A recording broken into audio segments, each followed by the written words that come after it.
99.9. You're listening to the Super Morning Show on ELBC Radio. My name is Vafle Kamara. Like I said this morning, my special guest on the SMS is Police Inspector General Colonel Gregory Coleman. He's already in studio. Honorable RG, I'd like to say good morning and welcome to the SMS. Good morning and thank you. How are you? I'm doing great, thank God. Okay. A familiar territory. How has it been since going back to the police? Well, it's a family that, once you're in, you're never out. So getting back to do what I love doing, and most importantly with the support network that exists there, a wonderful team, great officers, ready to work, go way above and beyond their call to duty. I think it has made some level of comfort in these trying times where we're trying to restore order and just keep people safe. Unfinished business, I didn't hear of you hesitating to go back. I have to say that there was unfinished business there for you. Well, the steps of a good man are ordered by the Lord, and our times are in His hand. I still believe there's a lot in me to give back within that sector. Okay. So when I was called upon to serve, I welcome the opportunity, and I'm there to make the best of it to ensure that we improve the delivery of law enforcement services in the Republic of Liberia. Just put into context the current status of the police force. I know you have a very big experience about how you left it in 2018, how you met it in 2024. Is there a difference? Well, there is a difference because every time the organization is run merely by the officers, their motivation to perform the duty, and most importantly, the leadership. So whenever there's a leadership change, there will be a shift in the entire organizational perspective, which is what we are experiencing right now. However, the vision that we're driving has been made clear. The officers are picking it up and they're running with it. And that's why you're seeing that order is being restored in the nation. Remind us about the vision. Well, it's about the first thing, policing on democratic principles, and that officers know definitely that the only reason they're here is because of the community, and without the community, there's nothing to police. So our vision is to create a safe environment where we can foster economic growth and development and advance the greater good of each and every one of us in the country. I was listening to your confirmation hearing just last night, just to think about some of the things you're saying. You stress on the issue of professionalism within the police force. Was it lacking when you met it? Well, professionalism always has to be improved. The officers are great. They're professional. They just need to be led in the right manner, and that's what we're doing. So at this point in time, we're looking at all of our administrative instructions, our administrative regulations, to make amendments where necessary, and most importantly, incorporate more gender sensitivity into those guiding documents, and continue to set up programs for in-service trainings for the officers.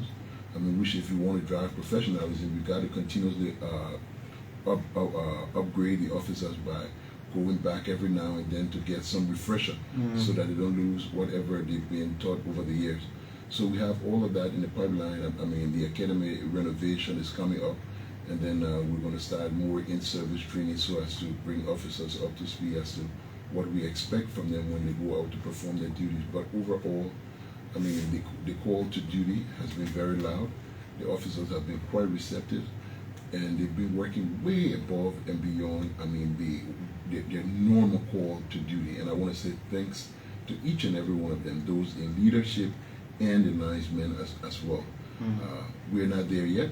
We have our own challenges. I mean, but as we encounter them along the road, we make the necessary corrections, and we keep going. And by the way, I should have started with, thanking you for taking one of our own, Cecilia Clark, just talking about the gender lens to serve as police spokesperson. I mean, you want to say something? No, it was mine. The honor is all mine. Cici, I think, is the best choice at this particular point in time, because we're trying to promote gender sensitivity. We're trying to change the dynamics of how we deliver services. So because we're now moving more towards that community-oriented policing, where we're going to be getting the consensus building from the community. If you look at how we roll out the exercise with the ongoing enforcement, it was consensus building, having engagement, getting their support and everything. So this new modus operandi, it creates more opportunities, more jobs for female officers. So what we're trying to do now is to ensure that we start to build their capacity to be able to take on most of these roles that will be driving the new agenda for the Liberia National Police.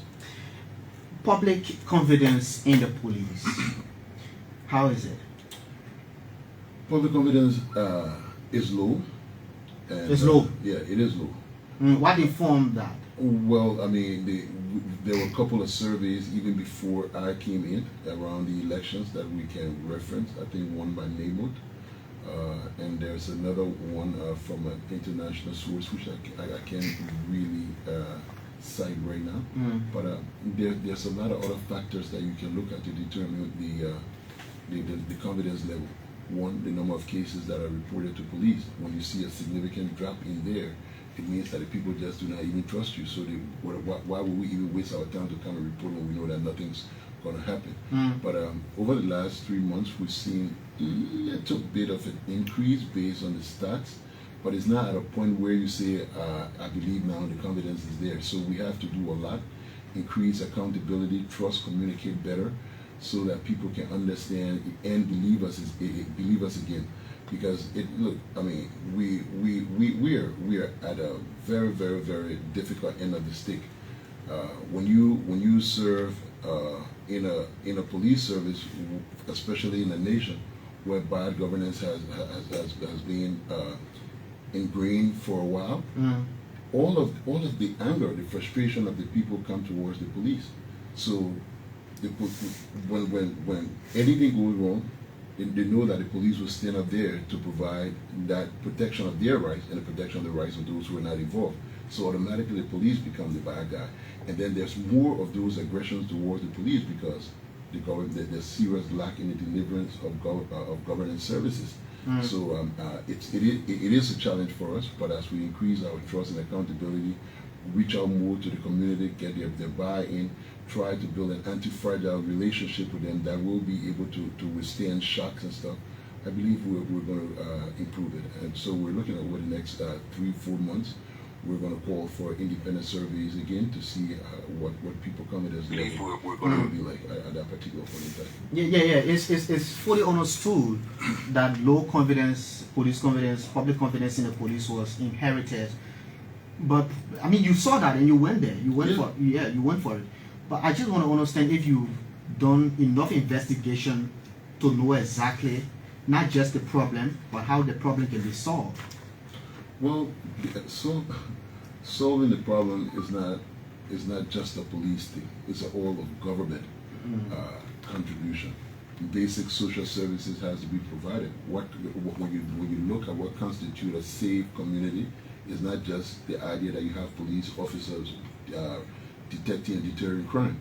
It's a comprehensive society where those basic lights, street lights, in dark corners, working hospitals, schools for children, playground and everything. That's what makes a community safe. So the police, we can play our part, we can do so much and no more. So we all have to come together to complement each other.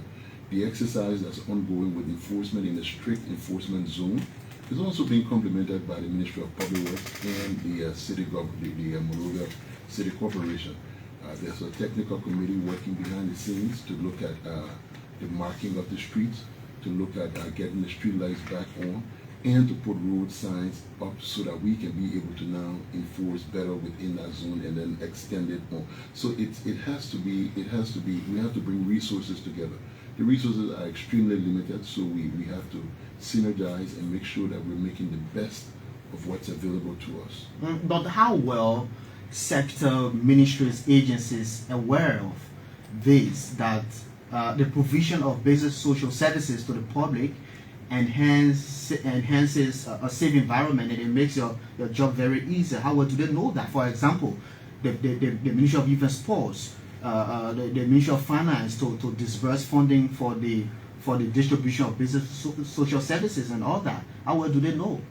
Well, I can't measure the level of their knowledge, but what we can do is to take leadership role to continue to re-echo it at different events, different called meetings, and within sectoral engagements, and let people know that, look, in order for us to succeed, this has to be done. Look at one of the first unintended consequence of our enforcement exercise was the lack of alternative transport, public transport services. And everybody complained like, oh,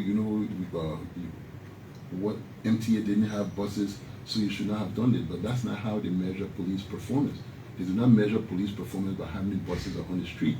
They measure it by what people can visibly see in terms of how we enforce safety. So we had to start whether the buses were there or not. And the thing is, once we started, by the end of the first day, MTA had one bus up. By the end of the third day, they had up to 5 buses up in the street. So this one action now started to trigger the, other actions as well to advance public good.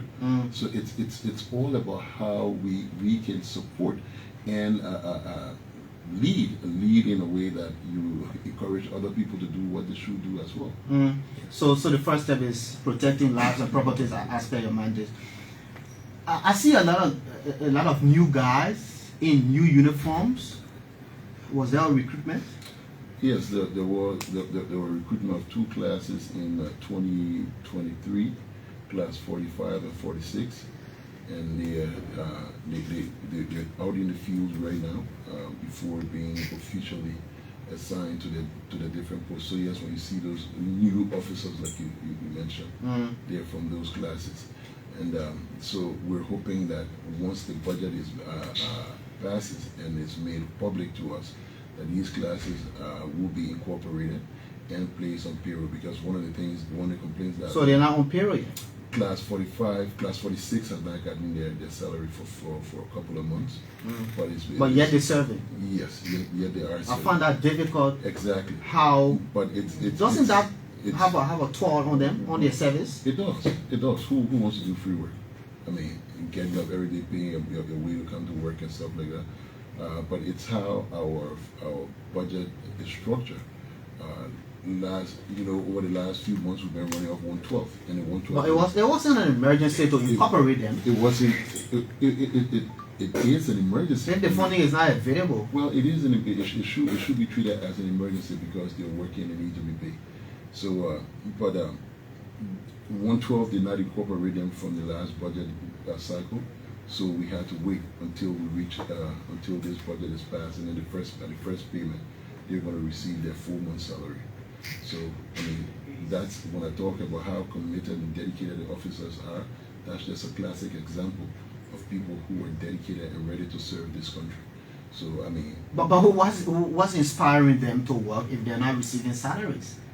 Well, they understand their call to duty. We can. It's their motivation and dedication to service that's keeping them going, and our own encouragement as leaders and constant communication with them as to where we are in getting things right for them. I take full responsibility for whatever I inherit, and I'm not going to, because Coleman is continued it, because we didn't plan well as to how they would have been incorporated, especially at the end of the year. It doesn't mean that I should not answer for it. So as the leader of that organization, it is my responsibility even though the planning happened before I got there, but I'm fully responsible for it, and we're making all of the advances to ensure that we get them on at least at the end of this month. How many are they? And the new recruits, how many are they? And The how? two classes will have about 1,000 plus officers. Yeah. To some extent, they beefed up the strength of the police. Yes, but not nowhere near where we should be to meet up with international best practice, because the police per person ratio should be at least around 1 to 500. Right now, I mean, in 2016, at 4.something million, we needed up to 8,000 officers.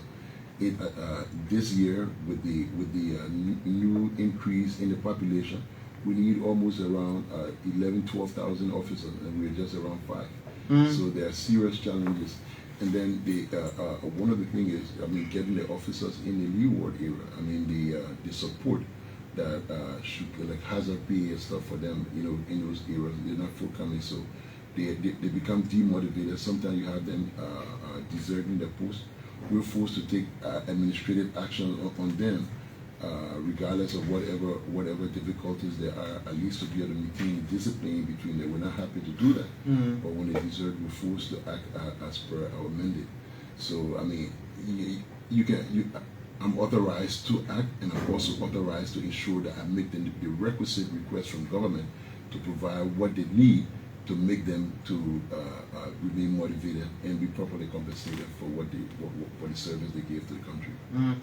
As much as you don't have the right number of men in the force, Yeah. I feel that undermines whatever effort you're making to protect lives and properties, because there is this sense of inadequacy. Are you working towards that? Will you be skilling up, training, as per the time? Will you be doing that? So we can make the necessary recommendations, but the first thing I'm more concerned about is just being able to get the group that we have right now to be able to get them at least some level of comfort, better pay, better incentives. I mean, the quantity is a thing, but the quality has to also be considered.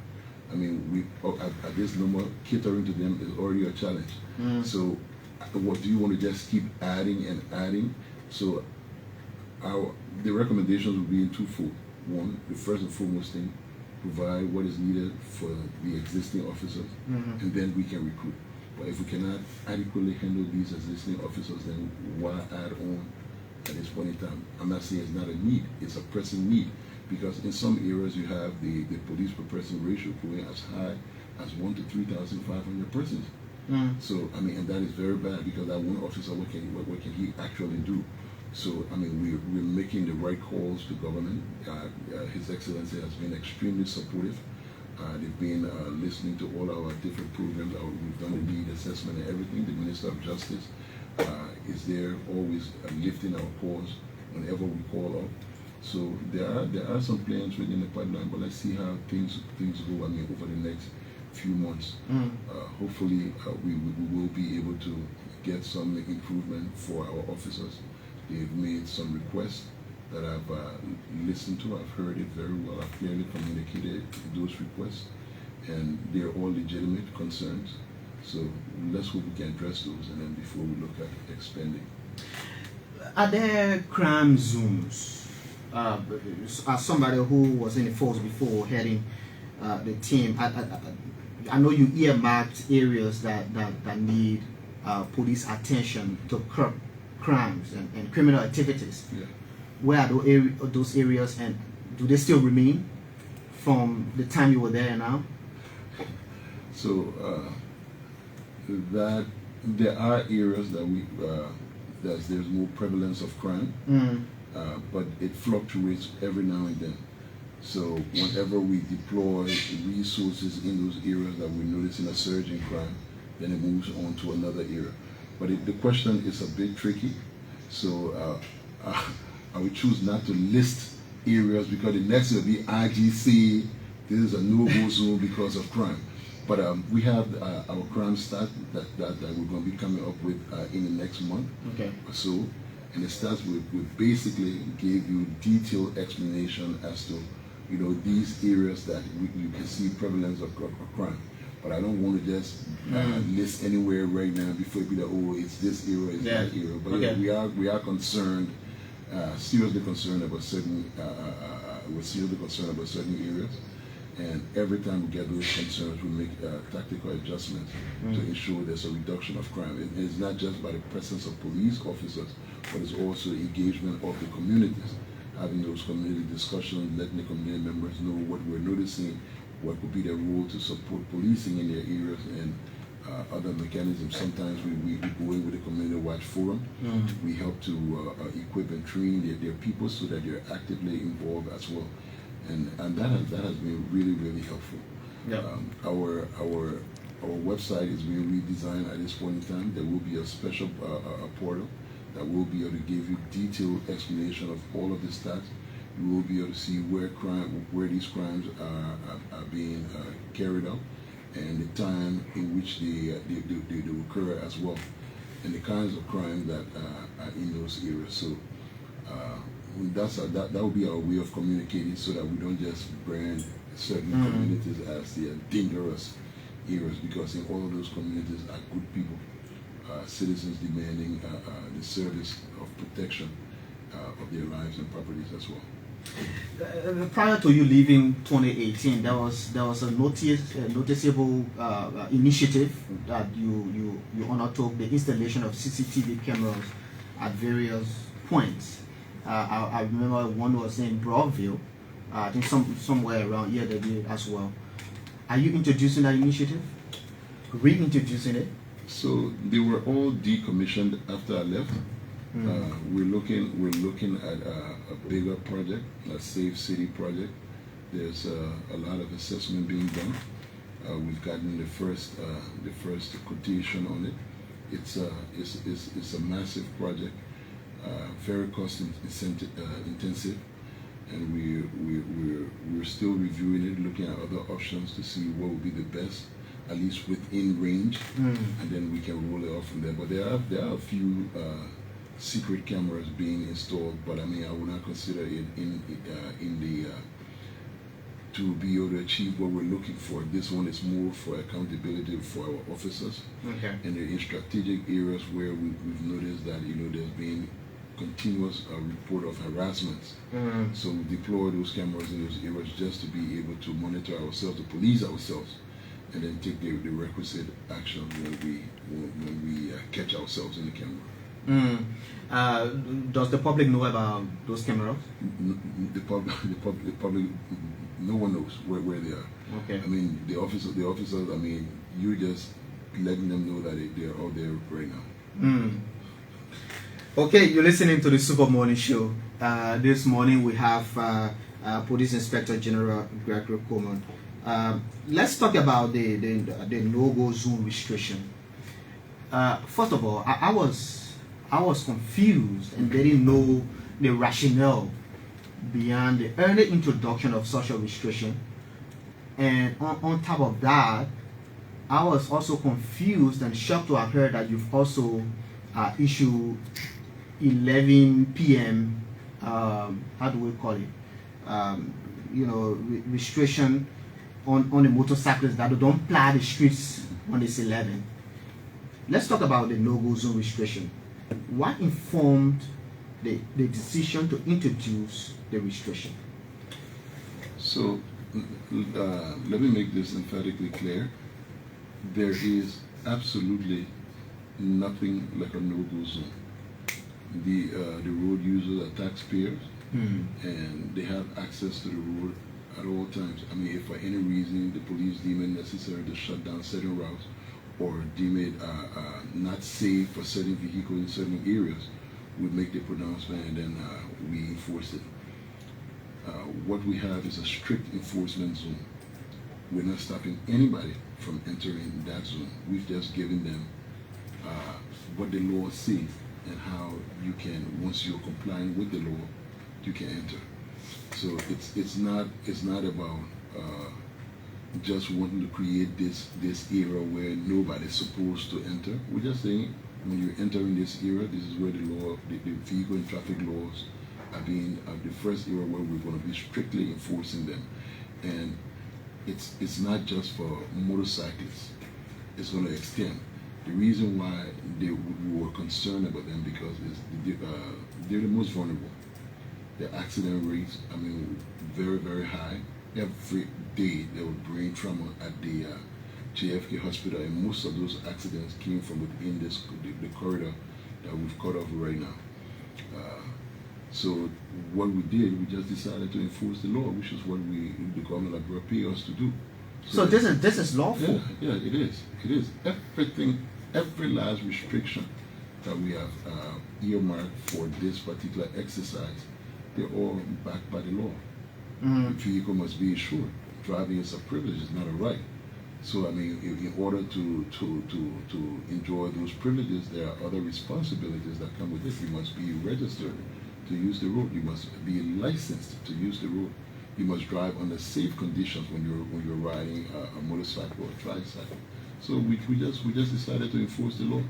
I think at first we were going about it the wrong way, which was what you were referencing as the no-go zone. But then after the consensus building with them, it was the motorcyclists themselves.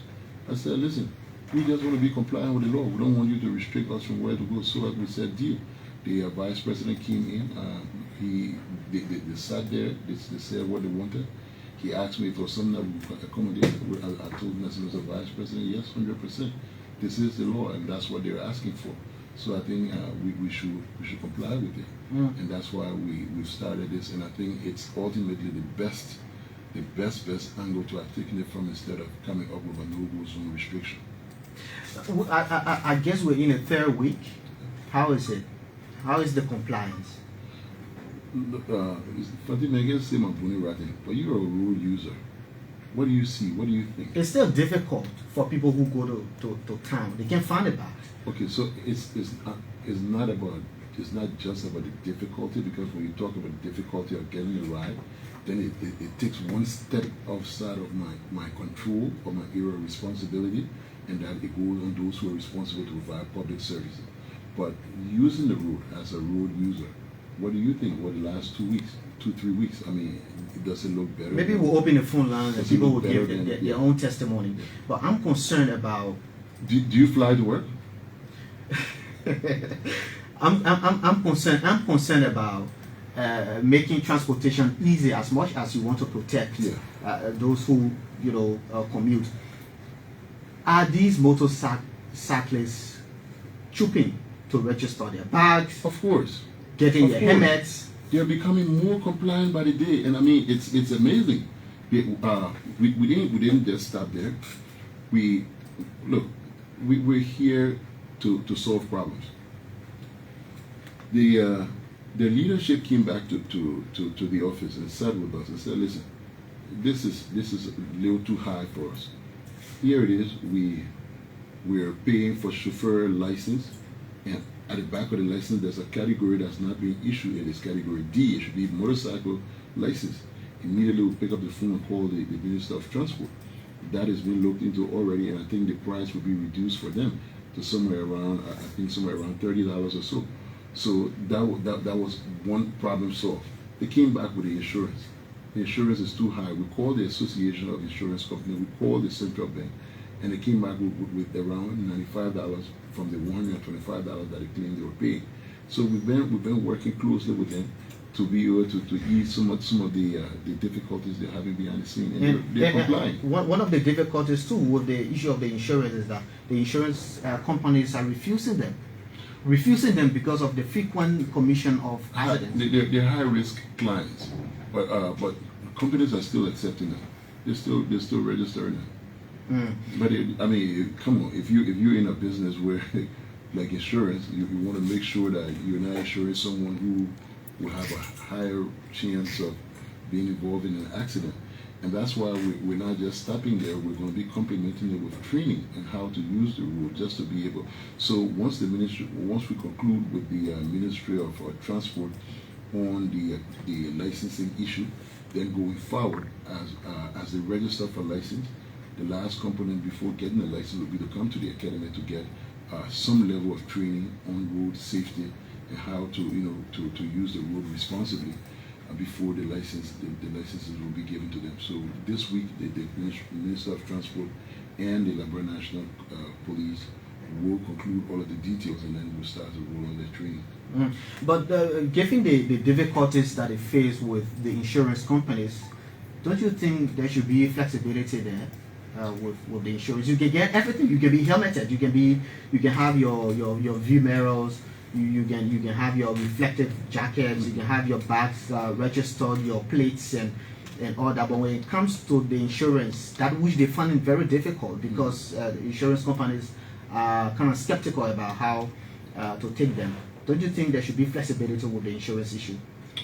Well, what I think is one thing, but does it really matter what I think? As Inspector General of Police, I'm a law enforcer. I can only enforce the law. It's not about what I think or what I feel or how, what I want to enforce or not enforce. So, I mean, if there's a need for it to be changed, it has to go back to the hospital for now. Once it's written as a law, I'm duty bound to enforce it. And that's why, because like you say, what you think, that's why I made it my duty to go back to the insurance company to encourage them to take them and to also reduce the price for them.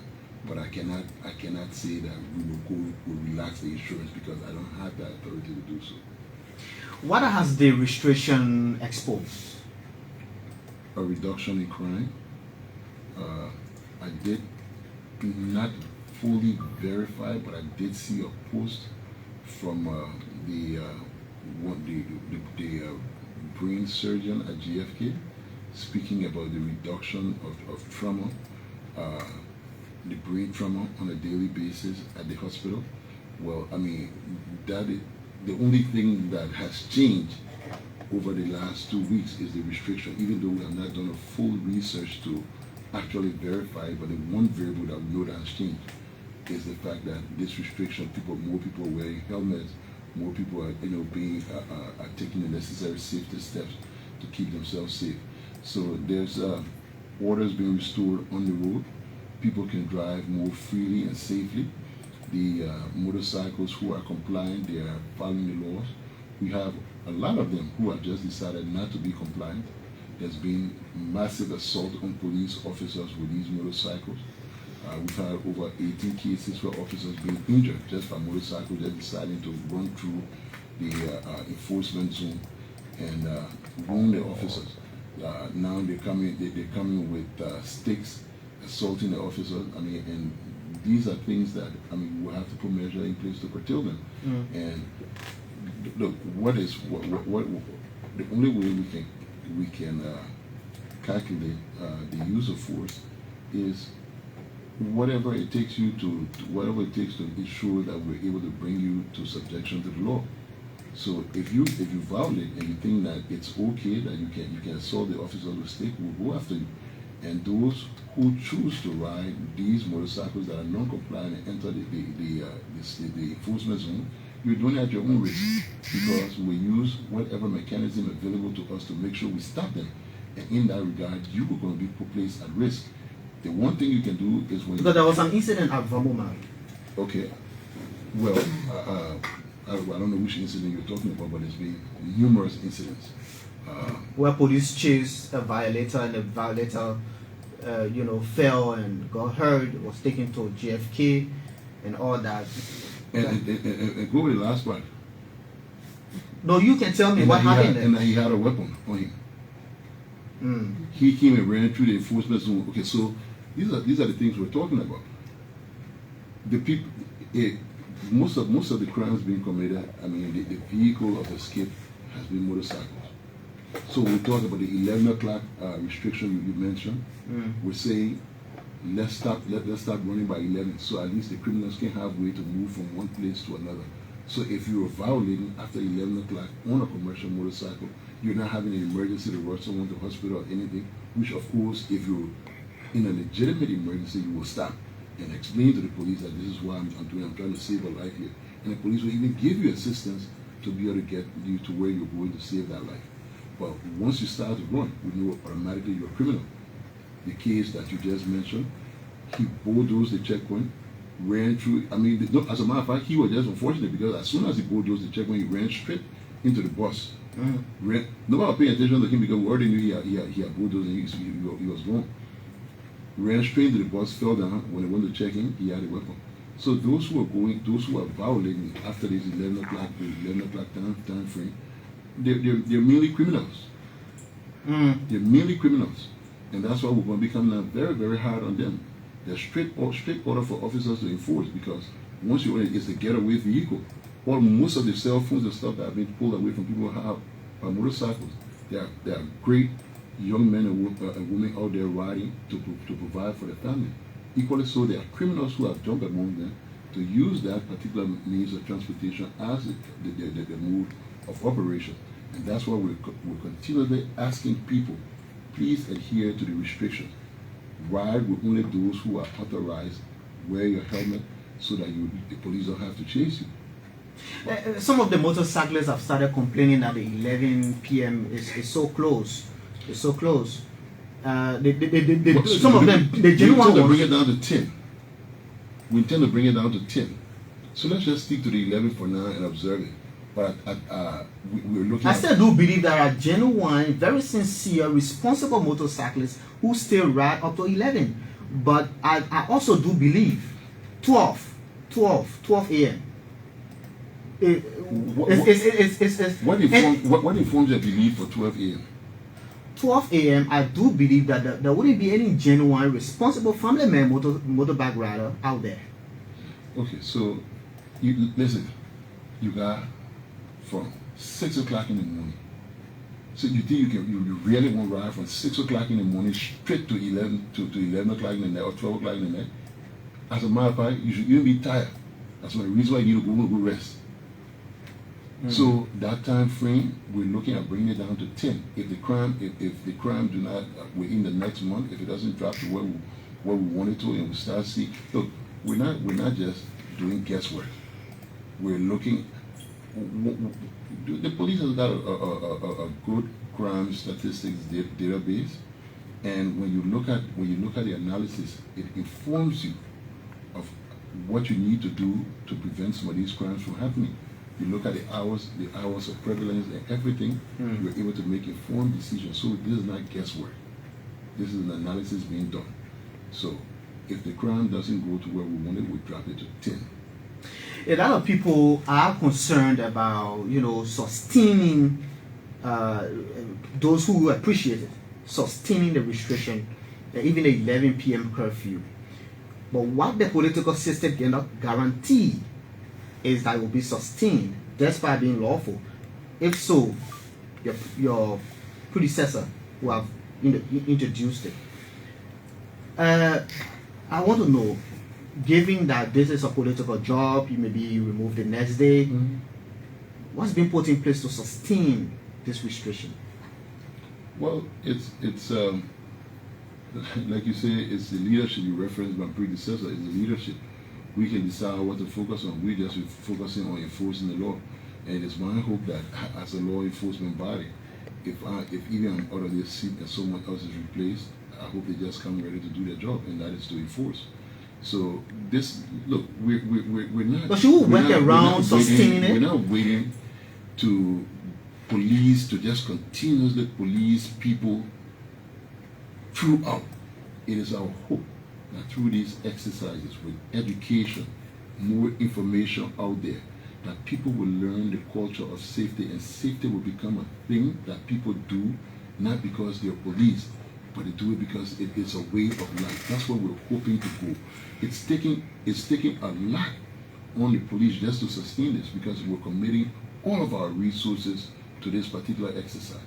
And it's causing some very, very serious strain on us, but that's what we're supposed to do. We're hoping that once we get more logistics, it will be a little more easier. But for now, we're committing basically everything to these exercises. And yes, we do intend to sustain it. We want to sustain it to the point where people know that they must be responsible enough to follow the laws. You have bikers who are testifying of the importance of helmet because they've had accidents that they've been saved by the helmet. And they stand and tell you, say, listen, I will never ride a bike without a helmet again. because why? The helmet just saved their life. I mean, I've had two stories of such. I was asking the press and public affairs to see if they can follow up with those people and get their testimonies as well. It's about building a culture of safety. It's not. We don't want to be policing people back and forth. We want people to do it because it's the right thing to do to keep their lives safe. But until they can learn it, we're responsible to protect people's lives and their properties. If you're even irresponsible and you want to kill yourself, we dare to stop you. So basically, those who are recklessly riding and want to kill themselves will say, no, we're not going to allow you to kill yourself. You're valuable, this country needs you, so we're going to make sure we do everything to protect you, that you will stay alive. Fire by force will make you stay alive, to make a contribution to this beautiful Liberia everybody wants to see. Okay, let's just lastly before we take calls, Colonel Gregory Coleman, the issue about Mohammed Jabate, the police commander in Totota, who was also victimized by the fire, the tanker explosion. The tanker explosion. What's his fate? Well, I cannot. His fate is with God. But his current condition is one of severe pain. He's been deteriorating over the past few weeks. So on I think Friday I went up to.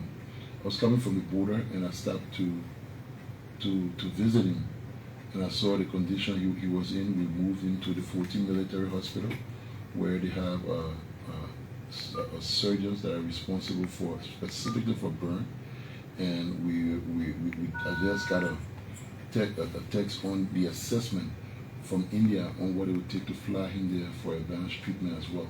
The doctors at 14th Military have provided some level of comfort, a little more than what he was in when he was at home, and while we work out the details to see if we can get him over to India.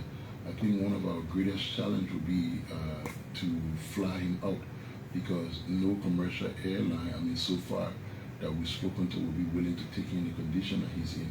But we're working on it to see how we can advance it. So we take advice from the doctors there at the hospital, but we've gotten a quote from India already as to what it would take to do this reconstructive surgery.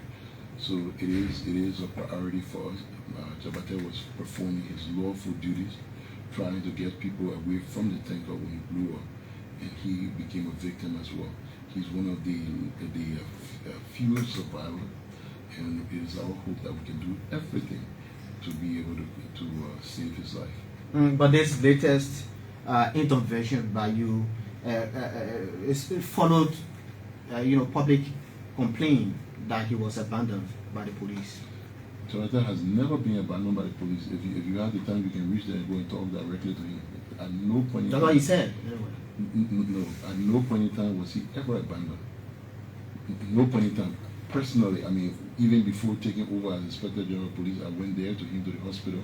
When he was discharged, I made sure with whatever little comfort we could provide his home. I personally bought him an AC, at least just to have that level of comfort at home. And when he went home, the police continued to follow up. We've been giving assistances back and forth.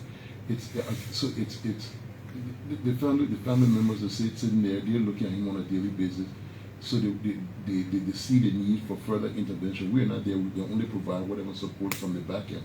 So when they call out, whether through the media or whatever, it's our responsibility to answer to see whether whatever assistances we're giving, whether it's adequate or not. So that's, good thing. Look, you all in the media, your agenda, you set the agenda. So when you talk about things, we should listen as public official. The thing about it is, even before you all started to speak, and I can show you documents with data. Yeah, I do have here in my possession the insurance company, the clinic that he went to. Yeah, some of the SAR clinic. Yeah. Okay, so this was before you all even started to talk about it. If you look at the dates on it. Yeah. Yeah. So he was never abandoned. We have always been looking into getting him for better treatment. So if you see the date on that document, it's sometime in April before you all escalated it. So abandoning an officer who was making his contribution. Officer who's making serious sacrifice, like each and every one of them, and then in your line of duty just to be a banana thing, that's something that I would sleep for. So I hear the family. I feel Jabata pain. I went there. I could not stand what I saw. I was human. I wept and took the necessary actions that needed to be taken immediately. Okay, Aji, let's take calls. Call us on 0770 581 0770 581 Let's hear from this person. Good morning. Yeah, good morning, family. Good morning. What's the name? This is Coleman calling you from local country this morning, family. Yeah, let's hear you, Lawrence. Let me say hi to Daddy because my father was in the police today. If I hear the only allegation, what would believe? The only question I ask family and the old man, in what country, the number of police is supposed to improve. Now the number they have is whether the police department has any online or any private line if they don't have before you leave. And the women please to also have food. Thank you so much, family. Thank you very much. Morning to you. Good morning, King Babli, and good morning to Korean. Good morning. That's cool now. The chairperson for the individual club. Yeah, let's hear you.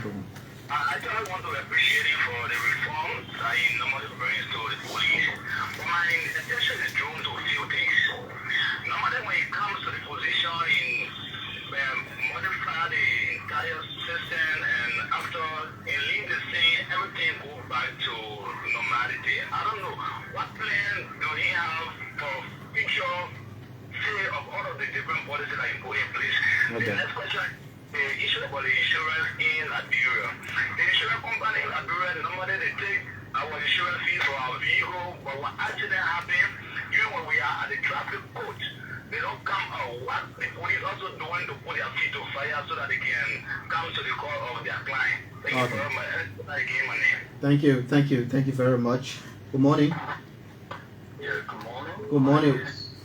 My name is Ellis Sumi, and I call from Liberia. Yeah. I just want to appreciate the Inspector General of Police for the deliberation. I think he said it all. And I want to speak strictly to the issue of the motorcycle regulations. I think in my mind it's in the best interest of the motorcyclists. And like the RG said, the police is there to protect life and property. So both our brothers who are riding recklessly, the police is saying to them that we want to protect your life. We don't want you to cause chaos to yourself or to the passion that you become because they are citizens and they have meaningful contribution to make to the nation. So I'm just calling, I don't want to add on to the forest to call on the motorcyclists to adhere to the regulations and to be law abiding. Okay. Because the law is the law and the law will always prevail. Okay, thank you. Let's hear from this person. Good morning. Good morning, family. Yeah. Thank you. Let me say good morning to the many listeners following the broadcast. My name is Coleman William Coffey. And I just did this conversation from this weekly as the National Secretary General for the United Party National Motorcyclist Confederation. I appreciate the RG so much for his deliberation, but I'm disappointed in the RG that the meeting we hear at the past president office, when you check in to the person in the blue coat, it is me. And there was no driver license included into that measure. But it was surprising to me that the police were enforcing the regulation and decided to put driver license in it. And let assume that even driver license, now the police went back to that process without the driver license.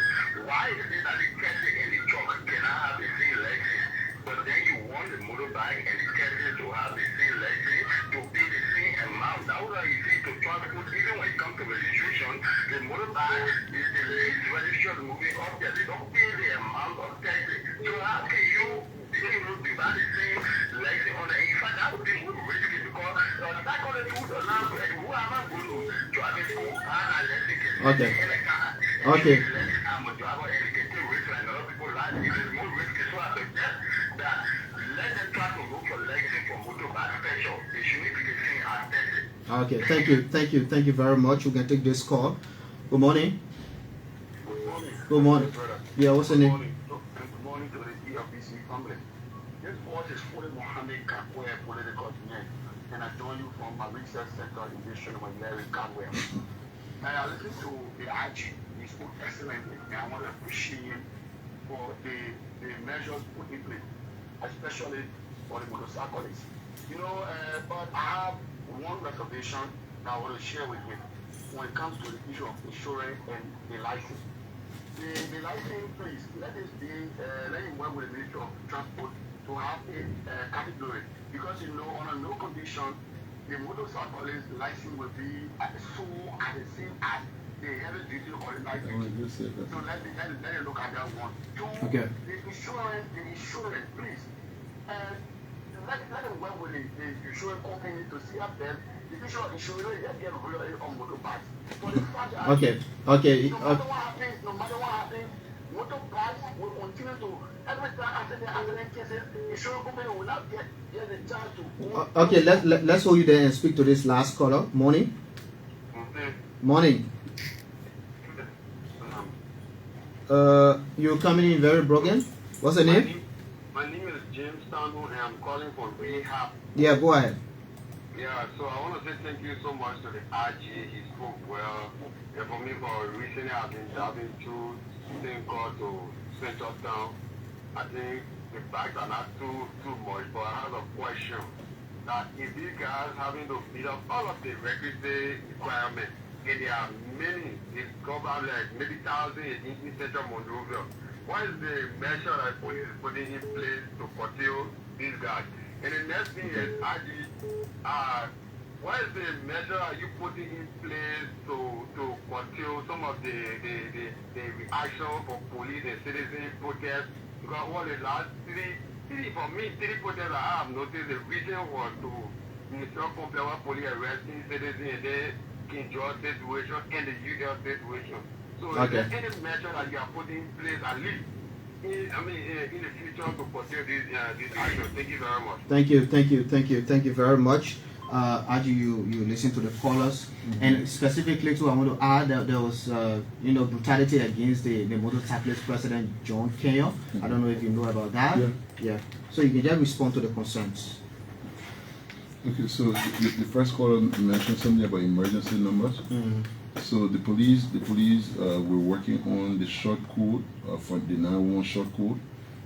We've engaged MTN and Orange to have it reactivated, and their engineers are looking into it. So probably in a week or two, the 911 short code should be back on. So that is more on the technical side. So they're saying within 1 week, but I would just say let's just give it up to 2 weeks for us to work out all of the details, and the 911 number will be back on. We also have 0770 800 911 as a hotline as well that people can reach out to, and we have the press and public affairs number as well, the 0770 800 122. So those are all numbers that you can call for